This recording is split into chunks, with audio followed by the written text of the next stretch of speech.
Hello everyone. Today my topic is server-side request forgery. First of all, who I am. I am a security engineer from past 1 year and volunteer in Null, Ahmedabad.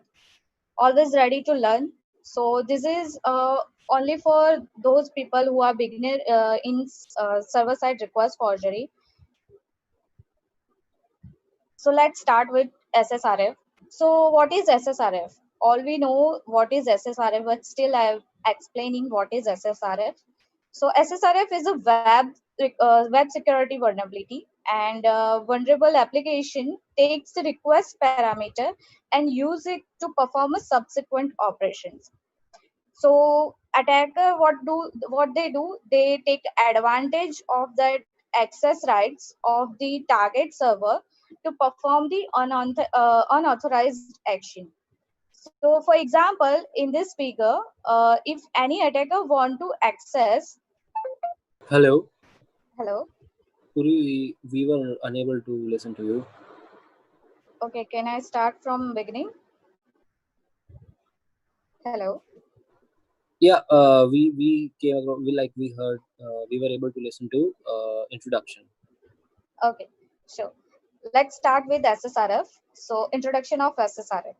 So SSRF is a web security vulnerability, and a vulnerable application take a request parameter and use it to perform a subsequent operations.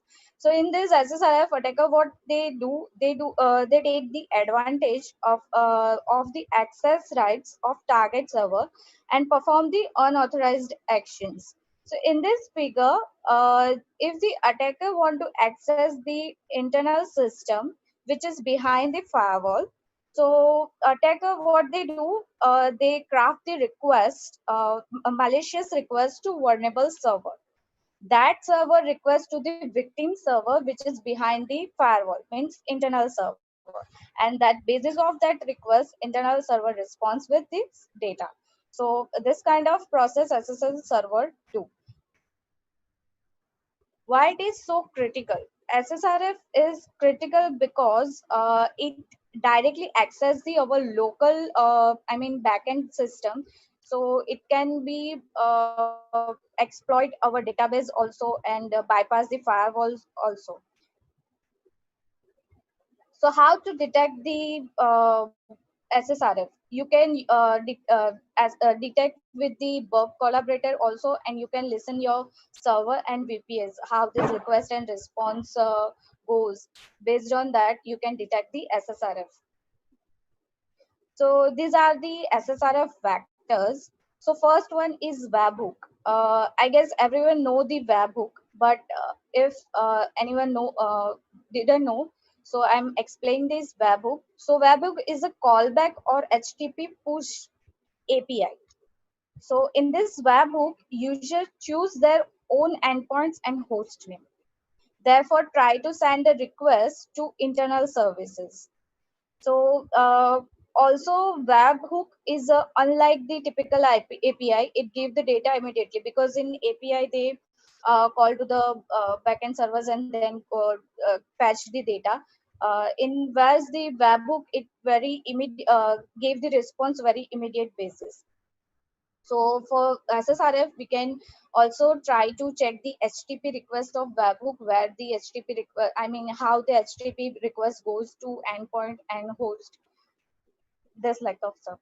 So another thing is PDF generator. So try to inject the frame, image based and script element to the internal services. Another thing is document parser. So try to find out how the document is parsed. For example, we can take an example of XML. So in XML, we try to send the XML request to external server. So we can also try for document parser. Another thing is link expansion. So wherever any website or we have any page that looking for a link, so we can input their link expansion, for example a Twitter. Another thing is file upload. So instead of uploading file, try to send a URL and see if it download the content of the file or not. Another thing is image and video converter. So if there is a option for image and video converter, try to Image Magic. So here I mentioned the CVE, which is CVE 2016-3718. So these all are these SSRF vector. We can check for that. So all these SSRF vectors, the main vector is URL. So we can manipulate that URL based on that file, Gopher, and FTP, TFTP protocols. So first one is file. So what attacker do with this file vector? It allow attacker to fetch the content of file on the server. So for example, we have a URL http dot slash slash readactive.com slash php question mark URI equal to 5. So we have a file vector. So in that file vector, we can put our SSRF payload and try to fetch the our request based, fetch our response based on our request. So second one is a Gopher.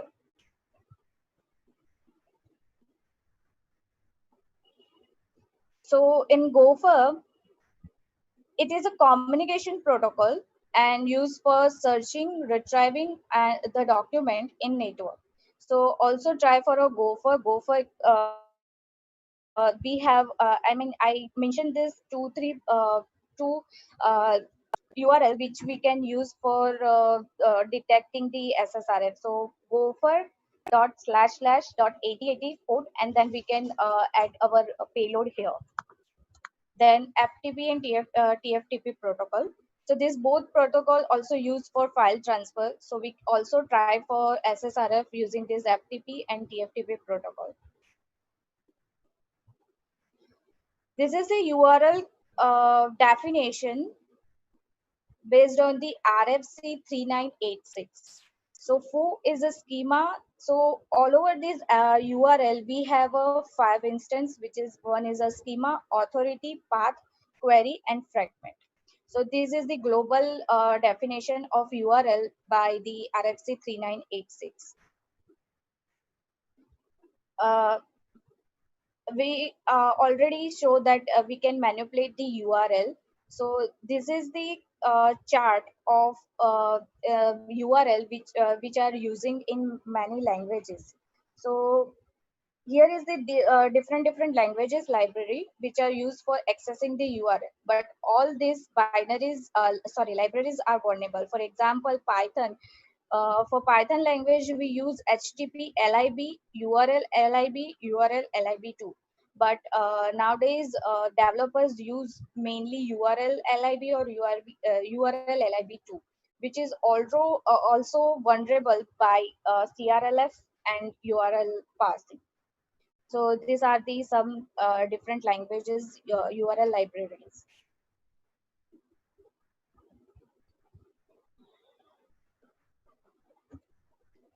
Let's take an example of PHP. So as above, I mentioned that PHP language URL parcel also vulnerable. So the PHP URL parcel access the first part of our URL, right? For example, we in PHP parcel URL, it access the first part of URL. It means google.com, and another part is as a it take as a uh, component or fragment, right? So in this example, http slash dot slash slash google.com and then evil.com. So in this scenario, that PHP read file access the evil.com, not the http google.com. So here we are. We have a URL abusing libraries, which is these are the different languages which use the access the URL using the different URL libraries. But all these libraries are vulnerable. Let's take one example, PHP. So in PHP, URL function, a parcel URL function, this function is inbuilt function in PHP, which is used to return the component of URL by passing it. So this function not validate the whole URL, it's just break it up into the URL and component. So in URL, PHP parcel URL, it access the first section as a host and second section as a fragment. So when in this example, that PHP read file function access the second part of URL, which is evil.com, not the first part of URL, which is google.com. So it is the vulnerable. So URL proceed with double slash. Here is the URL start with double slash and end with a single slash, question mark on or a hash. Let's take an example, second example, curl. So we everyone know that curl used in every programming language. So in this example, curl process the resource, not the URL. So in here is the curl parcel example. So in this example, about as like the Python, curl access the second parts of URL, not the first parts of URL. So whenever this URL process, it will take the google.com, sorry, evil.com, not the google.com.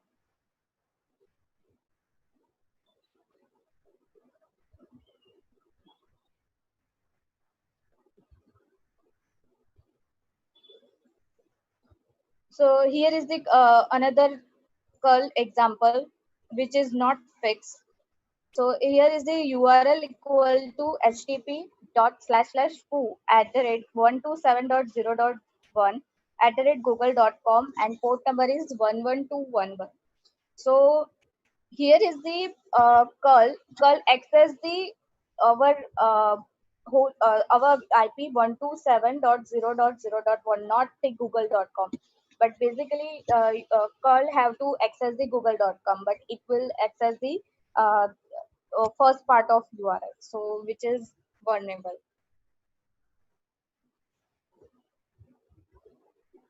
So here is the list of language that are suffering from the URL parsing issue, which can be exploited to perform a successful SSRF simply by modifying the URL and tricking the parser in processing the data controlled by the attacker. So here is the PHP, Perl, Ruby, Node.js, Java, Python, and Go.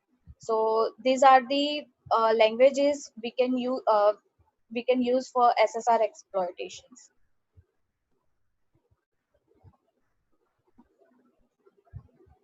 So what we can do with SSRF? We can do lots of things with SSRF. So basically, I mentioned this 3 points, which is using exploit with SSRF. So we can do the reflected accesses with SSRF.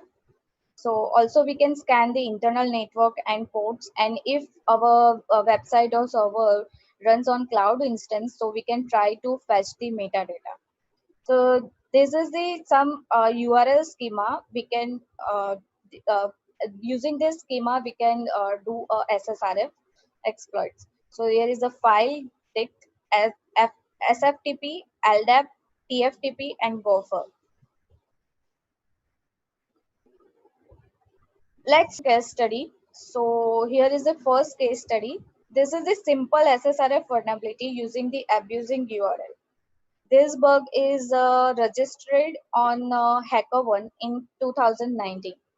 So we have a request with the URL parameter, and for finding the SSRF, let's check that SSRF is exist or not. For the put of local, so this is the URL, and we have a URL vector. So let's try to find out the SSRF.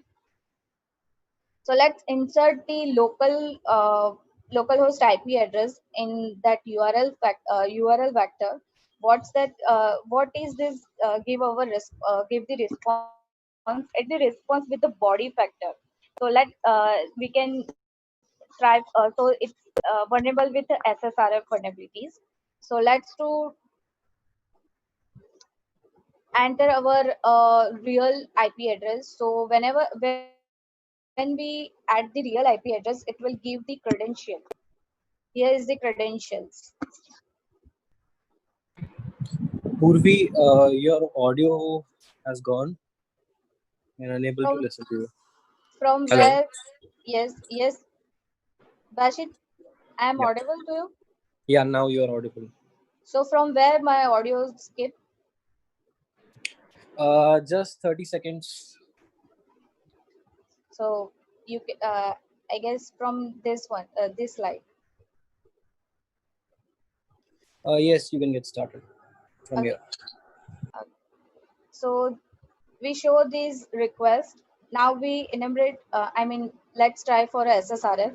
So whenever I insert the localhost IP address in URL, that port is closed, but that give the response with the body part. So you can say that is the SSRF vulnerability.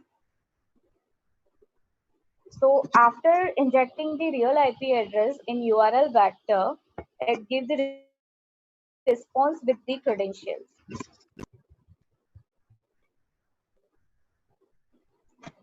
Let's take the second case study.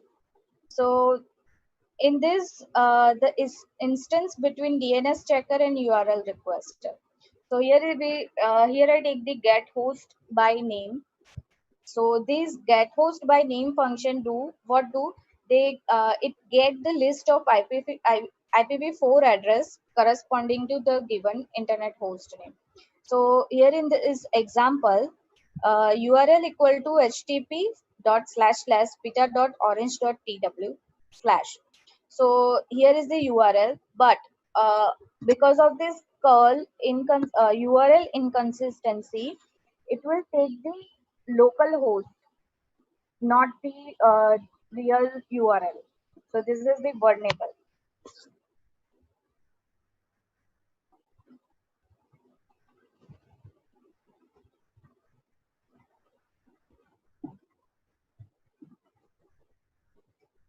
This is the some points for mitigations. For example, for application layer, use only IP and host name. Do not reuse the input URL. The next one is network layer. Using this firewall or network policy to block the internet traffic. Another thing is authentication on internal services. Another thing is disable unused URL schemas, for example, file, distinct, FTP, and Gopher. And also whitelist and DNS resolution versus blacklist. Right. So these are the mitigation for SSRF. These are the references.